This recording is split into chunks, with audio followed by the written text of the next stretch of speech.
Walang pinoprotektahan, walang kasinungalingan, serbisyong totoo lang.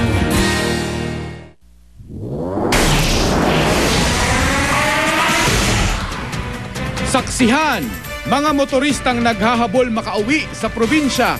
Buhos na sa North at South Luzon Expressway. Ang latest sa daloy ng trapiko ngayong Miyerkules Santo, sisilipin. Biyahe ng dalawang barko sa Eva Macapagal Terminal na antala. Sa Barangay Saksi, tampok ang kumpisalang bayan sa Barangay Inarawan, Antipolo City. Mga lalahok sa prosesyon sa Infanta, Quezon. Dahon ang saplot at pantakip sa ulo bilang penitensya ngayong mahal na araw. Missile Defense System ng Japan, inilalatag na para sanggain ang napipintong rocket launch ng North Korea. NDRRMC, nagbigay na ng paalala sa mga residente ng mga lugar na posibleng bagsakan ng debris. At mga bakasyonista, enjoy sa mga nagagandahang beach sa Zambales at sa mga pasyalan sa Baguio City.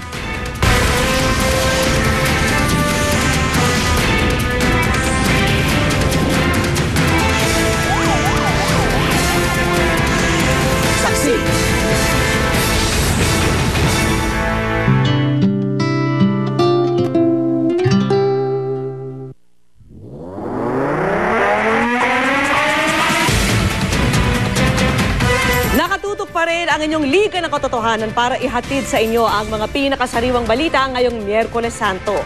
Si Chino Gaston mag-uulat kaugnay sa daloy ng trapiko sa South Luzon Expressway. Nasa North Luzon Expressway naman si Rafi Tima. Update sa mga biyahe sa Araneta Center Bus Terminal ang ihahatid ni Haji Rieta. Si Dante Perelio naman ang tututok sa mga biyahe ng barko sa Eva Macapagal Terminal sa Maynila. At si Jamie Santos mag-uulat live mula sa Batangas Port. Lalo pong dumami ang mga motorista na naghahabol makauwi sa mga probinsya para sa Huwebes Santo bukas. Kaya sa South Luzon Expressway, pansina ang paunti-unting build-up ng mga sasakyan at live mula sa SLEX. Saksi si Chino Gaston. Chino. Mark, Vicky, unti-unting dumarami na ang bilang ng mga sasakyan, partikular dito sa Calambat Toll Plaza, kung saan sa ngayon ay umaabot na sa mahigit 1 kilometro ang haba ng pila papasok ng nasabing toll gate. Bagamat sa ibang bahagi naman ng South Luzon Expressway, tuloy-tuloy ang daloy ng traffic at maluwag ang pagpasok ng mga sasakyan sa iba pang mga exit ng SLEX. Gayunpaman, kanina lamang ay nagkaroon ng aksidente na dakong 2:00 ng hapon malapit sa Batangas City exit kung saan isang sasakyan ang tumaob at ang 3 sakay nito ay bahagyang nasugatan bagamat nasa ligtas ng kalagayan. Kaya naman, muling paalala ng pamunuan ng South Luzon Expressway sa mga motorista, sundin ang itinakdang traffic speed limit para iwas disgrasya.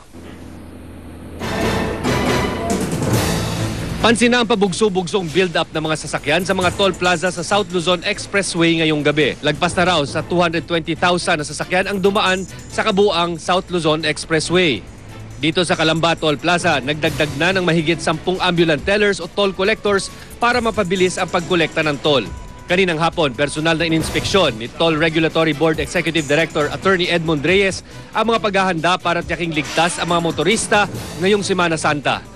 Ininspeksyon ni Reyes ang ilang motorist assistance centers sa kahabaan ng SLEX kung saan may mga nakaantabay ng mga mekaniko, medical at emergency personnel.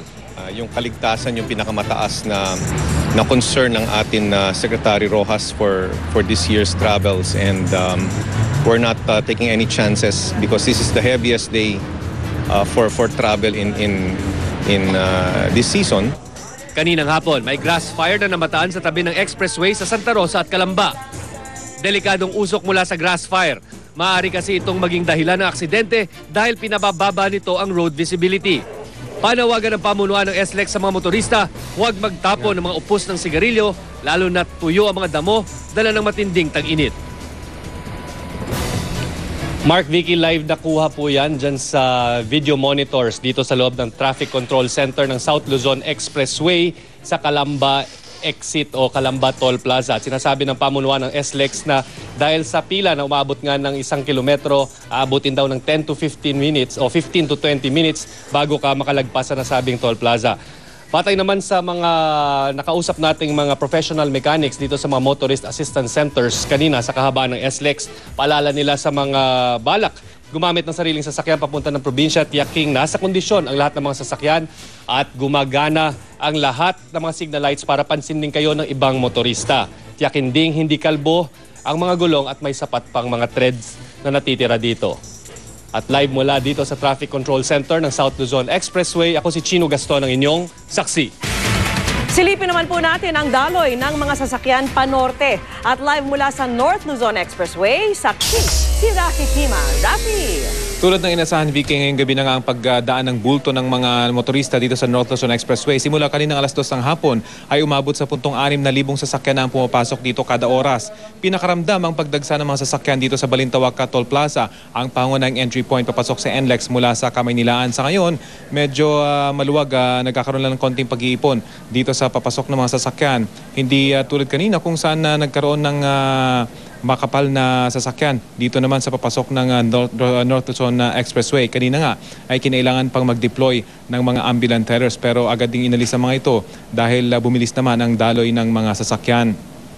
Sa Mindanao Avenue Toll Plaza naman, mas maganang daloy ng mga sasakyan. Ganito rin ang sitwasyon dito mula pa kanina. Kung kaya't dito dumaan yung mga motoristang gustong umiwas dito sa bahagyang pag-iipon ng mga sasakyan sa Balintawak. Sa dulo naman ng NLEX sa may Dao, Pampanga, dito na nagkakaroon ng pag-iipon ng mga sasakyan. Kung kanina ay magaan ang paglabas ng mga sasakyan dito, ay ngayon humigit kumulang 30 sasakyan na ang pila bago katuluyang makalabas sa may Dao exit. Kapag patuloy na dumami ang pag-iipon dito ng mga sasakyan ay magbubukas na raw umano ng counterflow para madagdagan ng exit lanes sa may Dao. Sa kabila naman, Vicky, ng dagsa ng mga sasakyan, oras na makapasok ka sa loob ng expressway, tuloy-tuloy naman ang mabilis na daloy ng trapiko. Mahigit 200,000 sasakyan ang inasahan ng Tollways Management Corporation na dadaan sa North Luzon Expressway ngayong Semana Santa. 20% itong mas marami kumpara sa 100 at 60,000 sasakyang dumadaan dito sa normal na araw. Pero ang dagdag ng mga sasakyan, halos hindi pansin sa bilis ng mga sasakyang bumabagta sa expressway.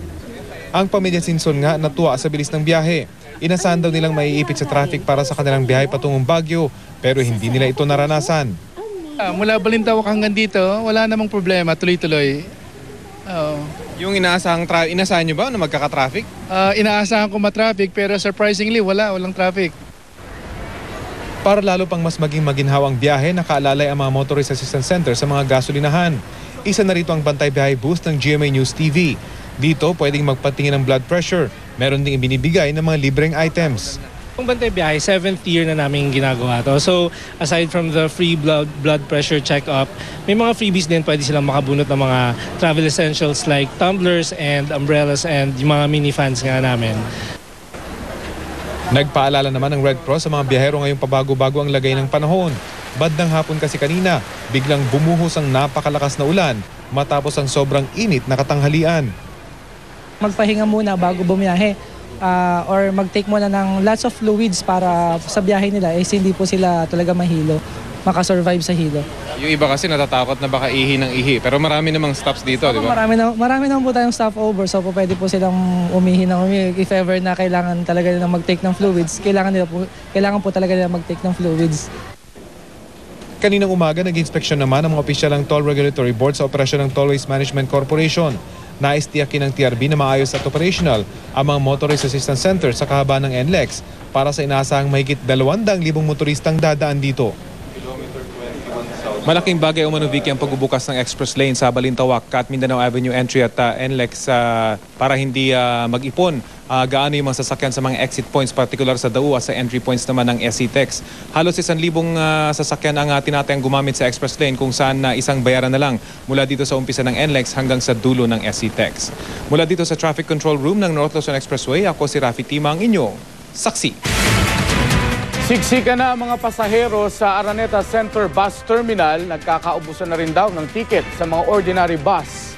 Live mula sa Cubao, Quezon City, saksi si Haji Rieta. Haji.